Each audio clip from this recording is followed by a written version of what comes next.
ఆ! ఏవండీ తెలుగుదేశం పార్టీలో ఒక పెద్దాయన ఉన్నాడు. తెలుసు కదా మీకు. గోదావరి జిల్లాకు సంబంధించినటువంటి వ్యక్తి. అదేనండి యనమల రామకృష్ణుడు గారు. 1983 నుంచి కూడా పార్టీని చక్రం తిప్పినటువంటి ఏకఛత్రాధిపత్యం వహించినటువంటి ఓ పెద్ద బీసీ నాయకుడు. అతను 42 సంవత్సరాల నుంచి అంటే తెలుగుదేశం పార్టీ పెట్టిందంటే ఇప్పుడు దాకా కూడా ఇతను చేసినటువంటి పదలు నాకు తెలుసుండి మరి ఏ టీడీపీ నాయకుడు కూడా చేయలేదేమో. అధికార పార్టీ తెలుగుదేశం పార్టీ అధికారంలో ఉంటే ఇతను మంత్రి, రెవెన్యూ కానీ ఆర్థిక శాఖ కానీ. ప్రతిపక్షంలో ఉంటే ఈ పబ్లిక్ అకౌంట్స్ కమిటీ చైర్మన్ ఇతనే, అది క్యాబినెట్ ర్యాంకే. లేకపోతే ఇతను ప్రత్యక్ష ఎన్నికల్లో పోటీ చేయకపోయినా, చేసి ఓడిపోయినా టీడీపీ రూలింగ్లోకి ఉంటే ఇతనికి ఎమ్మెల్సీ మంత్రి. ఈ విధంగా ఇతను తన్నితే ఇతను బుట్ట బూరిలో పడింది ఏదో సామెత ఉంది కదా, ఆ విధంగా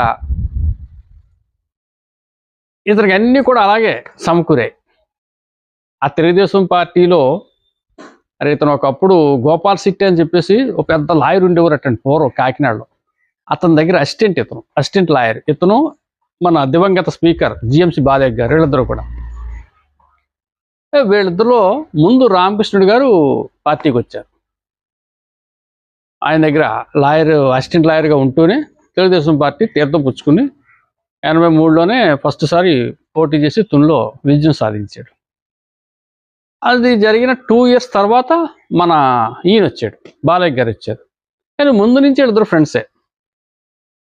సరే ఆ విధంగా వచ్చి పాపం బాలయ్య గారు కూడా ఆ విధంగానే రాజకీయాలు చేశారు. పాపం అతనికి విధి వక్రీకరించింది. మరి ఆయన హెలికాప్టర్ ప్రమాదంలో మృతి చెందారు. రామకృష్ణ గారు అయితే బ్రహ్మాండంగా అతను చక్రం తిప్పుకుంటూ